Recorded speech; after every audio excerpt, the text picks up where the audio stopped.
എല്ലാവർക്കും ടെക്ലൈ മരത്തിലേക്ക് സ്വാഗതം. നമ്മൾ ഡിസ്കസ് ചെയ്യാൻ പോകുന്ന ഐക്യു Z9 ലൈറ്റിനെ കുറിച്ചാണ്. സോ ഈ സ്മാർട്ട് ഫോൺ എന്ന് പറഞ്ഞാൽ അടുത്ത് തന്നെ ലോഞ്ച് ആവാനുള്ള സാധ്യതയുണ്ട്. കാരണം ഇന്ത്യൻ BI സർട്ടിഫിക്കേഷനൊക്കെ കഴിഞ്ഞിട്ടുണ്ട്. മിക്കവാറും അടുത്ത് തന്നെ ലോഞ്ച് ആവും. സോ നമുക്ക് ഇതിൻ്റെ സ്പെക്കും കാര്യങ്ങളൊക്കെ നോക്കാം എങ്ങനെയുണ്ടെന്ന്. സോ ഈ സ്മാർട്ട് ഫോൺ ശരിക്കും പറഞ്ഞാൽ വിവോ Y38 എന്ന് പറഞ്ഞ ഫോൺ ചൈനയിൽ ലോഞ്ച് ആയിരുന്നു. അതിൻ്റെ റീബ്രാൻഡ് ആയിട്ടാണ് ഇന്ത്യയിൽ വരാൻ പോകുന്നത്. ഡിസൈൻ വെച്ച് നമ്മൾ നോക്കുവാണെങ്കിൽ നമ്മൾ T3X ഇല്ലേ, അതേ സെയിം ഡിസൈനൊക്കെ ആയിട്ടാണ് ഇന്ത്യ വരുന്നത് ഫോൺ. പിന്നെ 8mm ആണ് തിക്നെസ് വരുന്നത്, 199 ഗ്രാം വെയിറ്റ് വരുന്നുണ്ട്.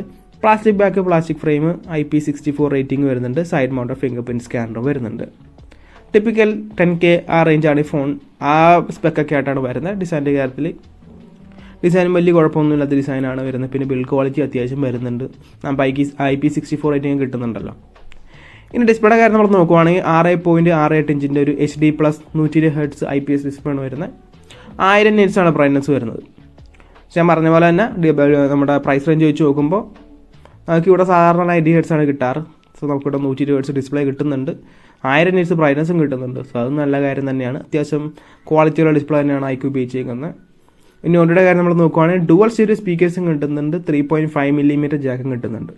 സോ നമുക്ക് സാധാരണ ഈ പ്രൈസ് റേഞ്ചിൽ സിംഗിൾ സ്പീക്കറാണ് കിട്ടുന്നത്. ഇവിടെ നമുക്ക് ഡുവൽ സ്റ്റീരിയോ സ്പീക്കേഴ്സ് കിട്ടുന്നതുകൊണ്ട് തന്നെ മൾട്ടിമീഡിയ എക്സ്പീരിയൻസ് അടിപൊളിയായിരിക്കും. പിന്നെ അതുപോലെ തന്നെ നമുക്ക് 3.5mm ജാക്കും കിട്ടുന്നുണ്ട്. ഇനി പെർഫോമൻസിൻ്റെ കാര്യം നമ്മൾ നോക്കുവാണെങ്കിൽ സ്നാപ്ഡ്രാഗൺ 4 Gen 2 ആണ് നമുക്കിവിടെ വരുന്നത്. 4nm സാംസങ് പ്രോസസ്സറാണ് ബിൽഡ് ചെയ്തേക്കുന്നത്. ഇതിൻ്റെ സ്പെക്ക് ഞാൻ താഴെ കൊടുത്തിട്ടുണ്ട്. LPDDR4X റാമും UFS 2.2 സ്റ്റോറേജും അതുകൂടാതെ തന്നെ നമുക്ക് ഡെഡിക്കേറ്റഡ് SD കാർഡ് സ്ലോട്ടും കിട്ടുന്നുണ്ട്. സോ അത്യാവശ്യം കേബിൾ ആയിട്ടുള്ള പ്രോസസ്സറായിട്ടാണ് ഇത് തോന്നിയേക്കുന്നത്. സ്പെക്ക് വെച്ച് നോക്കുമ്പോൾ അത്യാവശ്യം എന്ന് പറയാൻ കാരണം എന്ന് പറഞ്ഞാൽ കുറച്ച് കുഴപ്പങ്ങളുണ്ട് ഈ ചിപ്സെറ്റിന്, ഞാൻ പറയാം. അല്ലാണ്ട് നോക്കുവാണെങ്കിൽ നമുക്ക് നല്ലൊരു സ്റ്റോറേജ് ഓപ്ഷൻ കൂടി വരുന്നുണ്ട്. LPDDR4X റാം, UFS 2.2 പിന്നെ ഡെഡിക്കേറ്റഡ് SD കാർഡ് സ്ലോട്ടും വരുന്നതുകൊണ്ട് തന്നെ നല്ല എക്സ്പാൻഡബിലിറ്റിയും കാര്യങ്ങളൊക്കെ ഫോണിന് വരുന്നുണ്ട്. ഇനി നമ്മൾ ആൻറ്റിറ്റി സ്കോർ നമ്മൾ നോക്കുവാണെങ്കിൽ 4,27,069 ആണ് ടോട്ടൽ സ്കോർ. CPU 1,61,131, GPU 47,367. ഒരു 30 FPS to 40 FPS ഗെയിമിംഗ് എന്തായാലും BGMI കളിക്കാൻ പറ്റും. ഞാനൊരു കുഴപ്പമുണ്ടെന്ന് പറഞ്ഞില്ല, ഞാൻ പറയാം. ഇതിനു മുമ്പ് ഒരു ചിപ്സെറ്റ് ഇറങ്ങിയായിരുന്നില്ലേ, സ്നാപ്ഡ്രാഗൺ 4 Gen 2. അതിലുണ്ടായിരുന്ന GPUയുടെ പേരെന്താണെന്ന് അറിയോ? Adreno 619 ആണ്. 619 ആണ്. ഇതിലുള്ള GPU എന്നറിയോ? 4 Gen 2യുടെ GPU 613 ആണ്. അവിടെ ഡൗൺഗ്രേഡ് വന്നിട്ടുണ്ട്. കാരണം ഇവിടെ ആൻറ്റിറ്റി സ്കോർ എന്ന് പറഞ്ഞാൽ GPU ആൻറ്റിറ്റി സ്കോർ 4 Gen 2യുടെ 47,367. അതേസമയം 4 Gen 1ൻ്റെ GPU Adreno 690ൻ്റെ GPU score എന്നറിയാമോ? 72,000 ആ റേഞ്ചാണ്. സോ ഇവിടെ വളരെ ഒരു ഡിഫറൻസ് ഉണ്ട്. എന്തുകൊണ്ട് ക്വാൽക്കം ഒരു ഡൗൺഗ്രേഡ് കൊടുത്തു എന്നുള്ളതാണ് എനിക്കറിയാത്തത്. അല്ലെങ്കിൽ ആ GPU എന്നോട് വെച്ചാലും മതിയായിരുന്നു. 610 അപ്ഗ്രേഡ് ഒന്നും വേണ്ടായിരുന്നു. 619 GPUയുടെ വെച്ചാലും മതിയായിരുന്നു. എന്തുകൊണ്ട് ഡൗൺഗ്രേഡ് ചെയ്യുമെന്ന് എനിക്കറിയത്തില്ല. അത് കോൾക്കത്തിന് അറിയുള്ളൂ. പേര് നമ്മൾ കേൾക്കുമ്പോൾ പെട്ടെന്ന് വിചാരിക്കും ഇത് ഒരു അപ്ഗ്രേഡ് ആണെന്ന്. പക്ഷേ ശരിക്കും പറഞ്ഞു നോക്കുവാണെങ്കിൽ ഇത് ഡൗൺഗ്രേഡ് തന്നെയാണ്. നാലും ഡേ ടു ഡേ ടാസ്കിലും കാര്യങ്ങളൊക്കെ വലിയ കുഴപ്പമൊന്നും ഉണ്ടാവില്ല. അത്യാവശ്യം ഗെയിമിങ് കാര്യങ്ങളൊക്കെ കളിക്കുകയും ചെയ്യാം.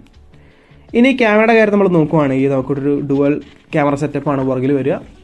ഒരു 50+2 MP വരുന്നത്. 50 MP f1.8 ആപ്ചർ എന്ന പ്രൈമറി സെൻസറും 2 MP ഡെപ്ത് സെൻസറാണ് വരുന്നത്. 1080p 30 fps ആണ് മാക്സിമം റെക്കോർഡ് ചെയ്യാൻ പറ്റുക.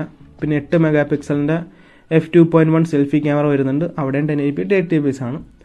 പിന്നെ ഈ പ്രൈസ് റേഞ്ച് വെച്ച് പോലെ തന്നെ ഓൾമോസ്റ്റ് സെയിം സെറ്റപ്പാണ് എല്ലാ സ്മാർട്ട് ഫോൺസിലും വരുന്നത്. പിന്നെ വിവോ ഐക്യൂടെ ഫോൺ ആയതുകൊണ്ട് തന്നെ അത്യാവശ്യം നല്ലൊരു ക്യാമറ പെർഫോമൻസും കാണും. പിന്നെ സ്കിൻ ടോൺസും കാര്യങ്ങളൊക്കെ അത്യാവശ്യം നല്ലതായിരിക്കും. ഇനി ബാറ്ററിയുടെ കാര്യം നമ്മൾ നോക്കുവാണെങ്കിൽ 6000 mAh ബാറ്ററിയാണ് വരുന്നത്. പിന്നെ 44 വാട്ട് ചാർജറാണ് വരുന്നത്. സോ 6000 mAh ബാറ്ററി നല്ലൊരു കപ്പാസിറ്റി തന്നെയാണ്. പിന്നെ അത് മാത്രമല്ല, ഒന്ന് 4nm പ്രോസറും പിന്നെ HD+ ഡിസ്പ്ലേയും കൂടി ആയതുകൊണ്ട് തന്നെ നല്ലോണം ബാറ്ററി ബാക്കപ്പ് നമുക്ക് കിട്ടാൻ സാധ്യതയുണ്ട്. പിന്നെ 44 വാട്ട് ചാർജറിൻ്റെ കാര്യം പറയുവാണെങ്കിൽ ഇപ്പോൾ ഇൻബോക്സിൽ കിട്ടുമെന്ന് എനിക്ക് സംശയമുണ്ട്. കാരണം ഇതിന് മുമ്പ് ഐക്യു Z6 ലൈറ്റിൽ കിട്ടിയിട്ടുണ്ടായില്ല. സോ ഇന്ത്യയിൽ ഇത് വരുമ്പോൾ കിട്ടുമെന്ന് എനിക്കറിയത്തില്ല. കിട്ടുമെന്ന് പ്രതീക്ഷിക്കാം. കിട്ടുവാണെങ്കിൽ എത്രയും നല്ലത്. ഇനി OSൻ്റെ കാര്യം നമ്മൾ നോക്കുവാണെങ്കിൽ FunTouch OS 14 ആണ് വരുന്നത്. Android 14 out of the box ആണ്. 2 വർഷം ആൻഡ്രോയിഡ് അപ്ഡേറ്റും 3 വർഷം സെക്യൂരിറ്റി അപ്ഡേറ്റ് ആണ് വരുന്നത്. FunTouch OS നമുക്ക് അറിയാവുന്ന OS തന്നെയാണ്. അത്യാവശ്യം നല്ല ഒപ്റ്റിമൈസ്ഡ് ആയിട്ടുള്ള OS ആണ്. അല്ല പ്രത്യേകിച്ച് പ്രശ്നങ്ങളോ കാര്യങ്ങളൊന്നുമില്ല. പിന്നെ ബഗ്സും കാര്യങ്ങളൊക്കെ വളരെ കുറവാണ്.